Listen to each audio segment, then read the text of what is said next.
Балалар, дәптерді ашып, бүгінгі күнді тақырыпты жазып аламыз. Бүгін желтоқсанның 8-і, тақырып қазақтың дәстүрлі әндері.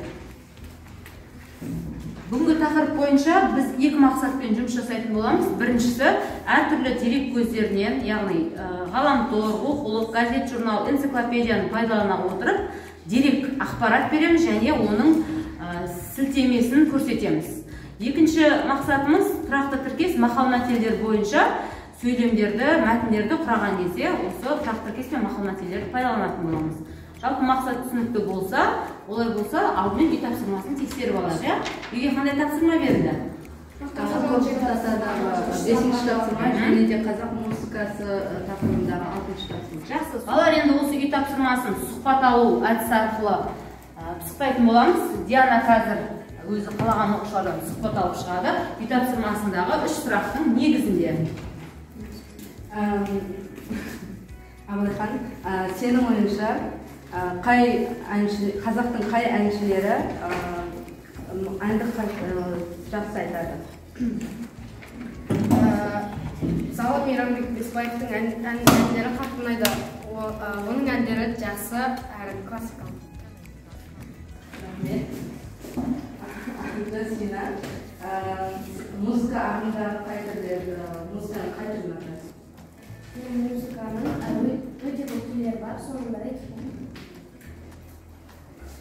Әйгерім, сен музыка саласына қызығасың ба? Иә, қызығамын. Себебі музыка жаны тыныштандырады және де адамға жақсы көмектеседі. Жақсы, енді дәл осы рөлді тағы бір оқушы жасап көрсе, осы сұрақтарды тағы да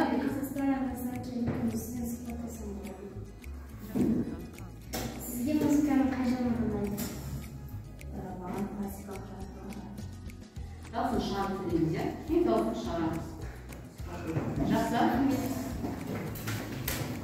Назар саламыз. Қазір мәтінмен жұмысты топ арқылы орындайтын боламыз. Қазақтың дәстүрлі әндері тақырыбына байланысты осы тақырыпта мәтін берілген. Топта сол мәтінді оқып талқылаймыз және тірек сызба арқылы жаңағы қазақтың қандай дәстүрлі ән мектептері бар, сол туралы таныстырым жасайсыздар. Сіздерге берілетін уақыт 7 минут уақытты тиімді пайдаланамыз. Ал іске кірісеміз. Алдымен мәтінмен танысып алыңыздар, содан кейін тірек сызбаны толтырасыздар.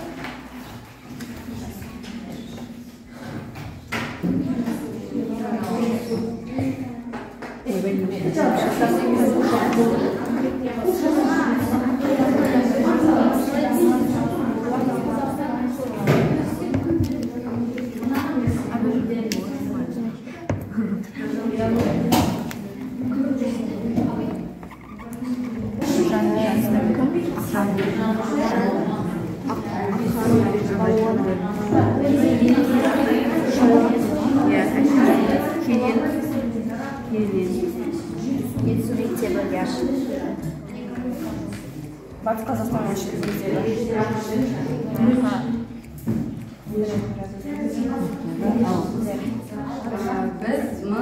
Біздің топта қазақтың дәстүрлі әндерінде кластер жасадық.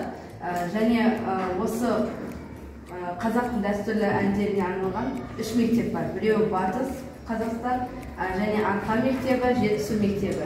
Жетісу мектебін жасаған адамдар Елебеков және Карменов Байбосыновтар жасаған 5 мыңнан аса күй, 12 мыңға жуық ән бар. Ұлылардан қалған сөз.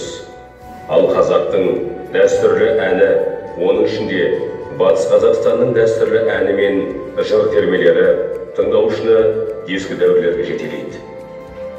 Батыс әуені сонысымен құнды, екпіндетіп, термелетіп, төгіп орындау Батыс ән мектебіне тән қасиет. Бұл мектептің әндеріндегі адуынды мінез шығарманың табиғатын құлпыртып жіберетіндей. Ақ жаңбырдай төгіліп, найзағайдай жарқылдап тұрады.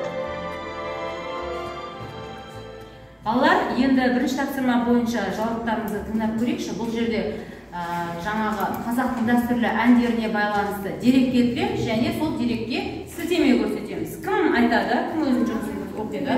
Қане, Әйгерім. Батыс ән мектебінің ерекшелігі ән жолдары 7-8 буыннан тұрады. Сілтемесі жібек жолы арнасы. Жібек жол телеарнасы екен. Жақсы. Тапсырманы топпен орындаймыз. Бұл жерде мақал мәтел мен тұрақты тіркестерді пайдалана отырып, мына берілген мәтінді ары қарай жалғастырамыз. Бұл тапсырманы топта орындау үшін алдымен әр оқушы жеке өзіне жазып алады. Топтағы ең үздік жазылған мәтінді жариялайтын боламыз. Орындауға сіздерге 5 минут уақыт беріледі. Ал тапсырма түсінікті болса кірісеміз.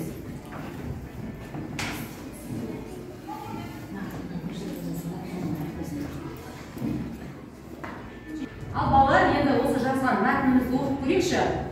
3-ші топтағы оқушылар бірінші болған екен. Нұрдана. Нағыз қазақ қазақ емес, нағыз қазақ домбыра демекші, қазақтың дәстүрлі әндерін домбырасы десек мүмкін емес. Жақсы, бізге осы түсініктірек болу үшін мәтіннің бірінші оқып жіберейік, сонымен байланыстырып. Екінші тапсырмадағы мәтінді оқып жібереміз. Құлақтан кіріп бойдалар, жақсы ән мен тәтті күй, жүрекке түрлі ой салар, әнді сүйсей мен сүйсей деген Абайдың өлеңі қазақ халқының өнерді жан ағызы етіп ардақтаған көңіл күйін бейнелейді. Қазақтың ақын, жырау, өлеңші, әншілері өлеңдер мен жырларды ұзақ дастандарды домбыраға қосып айтады. Нағыз қазақ қазақ демекші, нағыз қазақ емес, нағыз қазақ домбыра демекші, қазақтың дәстүрлі әндерін домбырасы елестету мүмкін емес. Жақсы, енді тұрақты тіркестер арқылы. Жақсы, Нұрдананың тобындағы ең үздік мәтіндер Нұрдананы алған екен. Енді тұрақты тіркесті қосып жазған мәтіндер кімдерде кездеседі? Кімдерде бар? Алдана. Қазақта жезтаңдай әншілер аз болмаған. Жақсы, тұрақты тіркесіміз жезтаңдай екен. Жақсы, отырамыз. Балалар, енді бағалаймыз. Бүгінгі сабақ бойынша Дианада 8 балл, Нұрданада 8 балл. Және кімдер шықты бізде? Көркемайда 8 балл болады. Данада 8 балл. Тағы кімдер шықты? Жақсы, балалар, үйге тапсырманы белгілеп алыңыздар. 5-ші тапсырма. 5-ші тапсырма неге орындап келеміз? Ал енді жалпы сабақ бойынша бүгінгі сабақтан алған нәрселерімізді басқармаға әдіс арқылы көрсетсеңіздер. Егер сабақта барлығы түсінікті болса, былай жартылай түсінбеген қиындықтар болса, осылай көрсетеміз. Егер мүлдем түсінбеген болсаңыз сабақты осы бермеу көрсетеге. Ал 1-2-3 сабақты көрсетеміз. Жақсы. Осымен сабағымыз аяқталды. Шыға беріңіз.